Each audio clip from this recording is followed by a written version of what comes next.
ยังสิวะ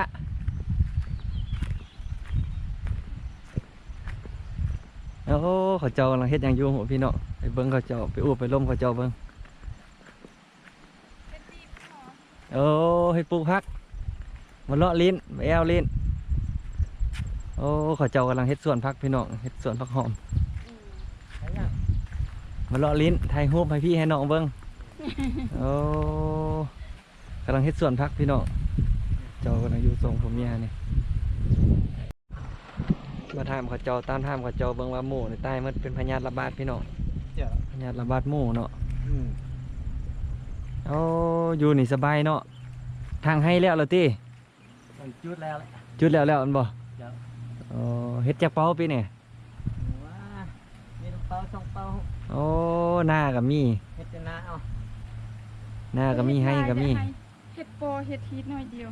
พอเป็นฮีทเป็นคล้องเนาะเฮ็ดดีนะวันนี้เฮ็ดได้2 คนลูกเต้าได้ใช่ไหมเอาเมียไปลูกไปเลยเอาเมียป้าหมดอันบ่โอ้เขาก็มาซอยพ่อซอยแม่ได้ละติเอาเมียมีลูกจักคนพี่เจ้า2 คนลูกชายหมดลูกชายหมดเอาเมียหมดแล้วเอา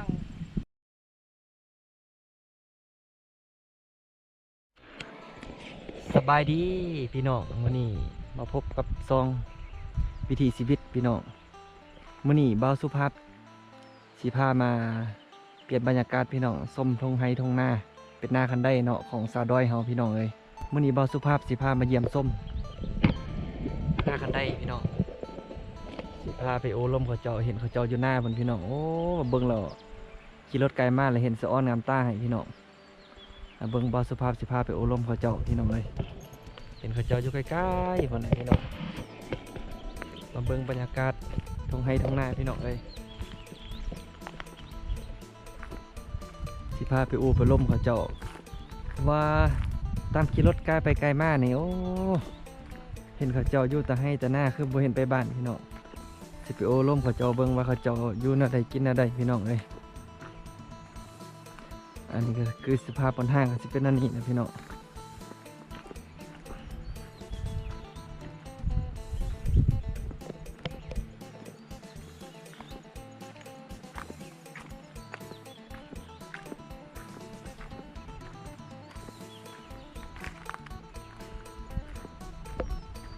โอ้เบิ่งสะออนให้ยามเวลาดำหน้าเวลาภูเขาคือสิงามเพียงพี่น้องโอ้ยเบิ่งบ่สุภาพสิพาไปอูไปล้มเขาเจ้าเบิ่งพี่น้องเอ้ย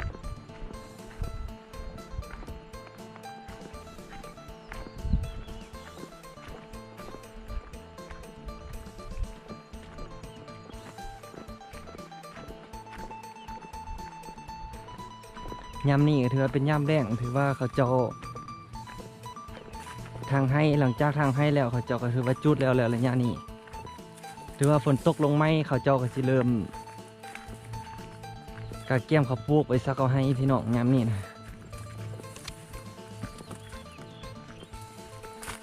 บ่สุภาพหลังจากเลิกเรียนเลิกงานแล้วบ่สุภาพก็สิมาเลาะถ่ายคลิปให้พี่ให้น้องได้เบิ่งพี่น้อง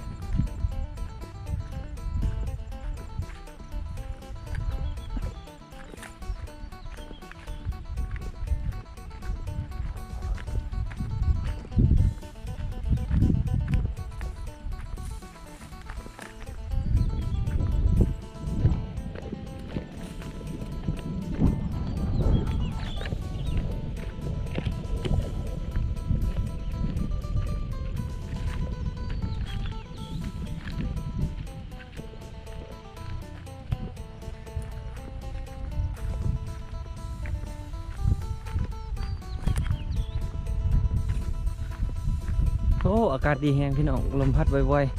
ๆประมาณอะไรเนี่ย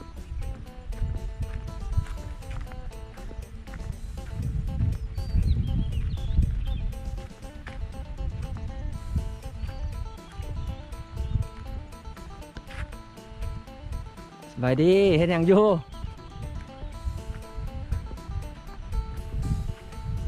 ยังสิวะ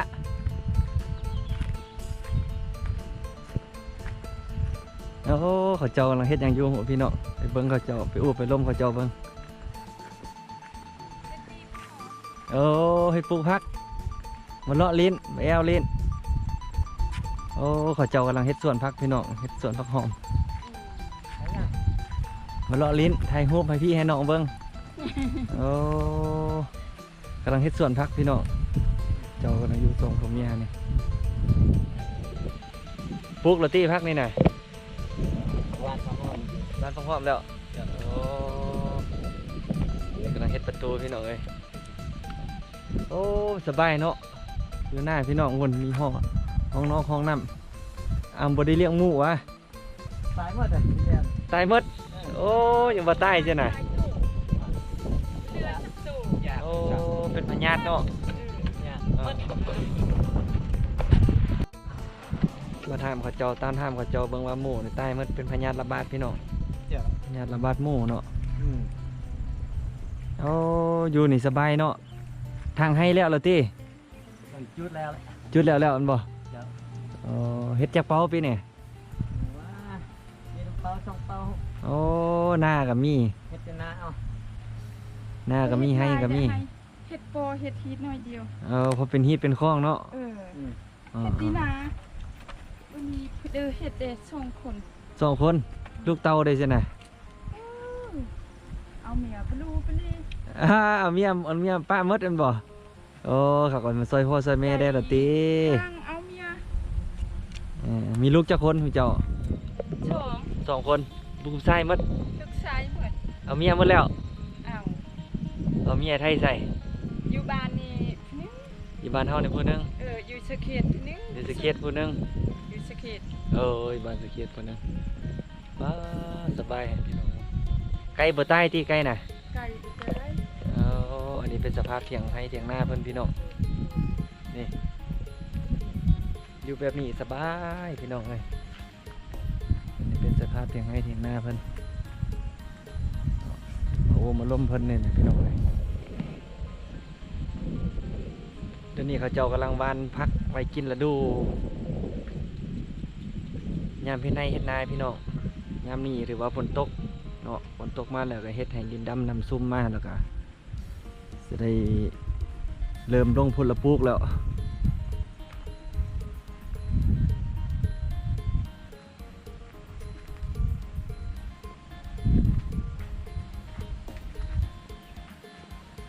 นี่สิเป็นลูกเป็ดลูกไก่เขาเจ้าพี่น้องเป็ดไก่คือว่ากำลังไปซอกกินบ่ทันมาเท่านั้นพี่น้องเมืองเทิงพุ่นสิเป็นให้เขาเจ้าพี่น้องให้เขาเจ้าถือว่าจุดเมิดแล้วเนาะทางลมมันก็สิเป็นห้วยโอ้อันซ้อนให้พี่น้องอยู่แบบนี้ก็สุ่มมกสุ่มใจเย็นมกเย็นใจดีพี่น้องเลยเบิ่งบางสภาพที่พาไปรีวิวเที่ยงให้เที่ยงส่วนของเจ้าของเจ้าพี่น้องเลยมันเบิ่งว่าทางในสลามของเจ้าสิมีอย่างเด้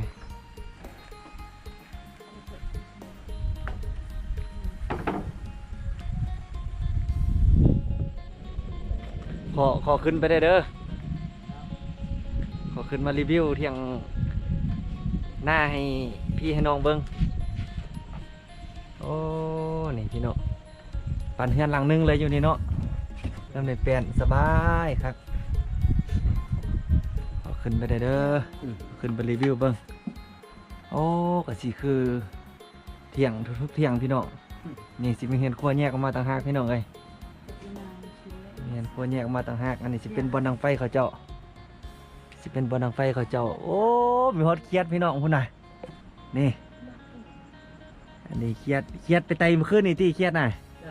โอ้ฝนตกลงมาเมื่อคืนนี้พี่น้องแต่ว่าเป็นกบเป็นเครียดคือว่าลงแล้ว มาลงลายกันได้ มันฝนตกแรกได้เนาะอันนี้โอ้คักสะดวกสบายอันนี้ก็จะเป็นบ่นั่งบ่นอนเวลาเฮ็ดในเฮ็ดส่วนมากก็สินอนตอนแรกนอนนี่ติ เจ้า โอ้ดีสะดวกสบาย นอนอยู่เฮือน ส่วนไรนอนอยู่เฮือนเนาะ นี่ ชิบ เป็น ชามือไปคือนู้น กะสิข้าวๆกะสิประมาณนี้พี่น้องบ่มีหยังไรโอ้หมึกอึเนื้อใหญ่จังพี่น้องเลยพี่หมึกอึนี่ไว้เกลือหมูเนาะ มันยังหมูของปะไว้ หมูตายปลาหมดแล้วอันบ่ โอ้ ทิ่มมัดเต็มอัน เอ นี้ อ มัดแต่ก่อน ยอม น่ะ เลย ยัง ที่นี่ โอ้ปิกตอนค่อยมาเกี่ยวเข้าวตอนกับไอ้บงน่ะหมูยังบักหลายอยู่นี่น่ะ หลาย เออหมูยังบักหลายอยู่บ่ตายหมดเลยบ่เหลือจักโตนบ่ บ่เดือดจักตัว อ๋อบ่ได้ซักยาซักเอ้ยลองเบิ่งบ่ จับ ซักก็บ่รอดแม่นบ่ บ่รอดชัก อ๋อ ตาย มานลูกมัดเด้ เออ เยอะตัวเยอะมัด เสี เจ็ ย ด ดาย จะเนื้อลงมานี่มือ ถือว่าหลังจากมาโอมบ่ล่มเขาเจ้ากับบ่าวสุภาพก็สิได้อำลาพาจากเขาเจ้าไปพี่น้องเบิ่งบ่าวสุภาพก็ถือว่าสิได้กลับไปฮอดไปงานได้โอลมเบิ่นึงเพราะว่ามาเห็นเขาเจ้า แล้วเขาเจ้ากำลังอันนั้นว่าซั่นกำลังหวานพักหอมเอาไว้กินยำที่ว่าเฮ็ดให้เฮ็ดหน้าพี่น้องนี่เรียกว่าเขาเจ้ากำลังลงพี่น้องเอ้ยอากาศสิประมาณนี้เด้อพี่น้องคลิปนี้ก็สิขอลาพี่น้องเพียงสำนี้ฝากกดไลค์กดแชร์ให้บ่าวสุภาพได้พี่น้องเอ้ยเพื่อเป็นกำลังใจให้บ่าวสุภาพในคลิปต่อไปพี่น้องคลิปนี้ก็ขอลาพี่น้องเพียงสำนี้เด้อพี่น้องคลิปหน้าพอกันไหมขอใจ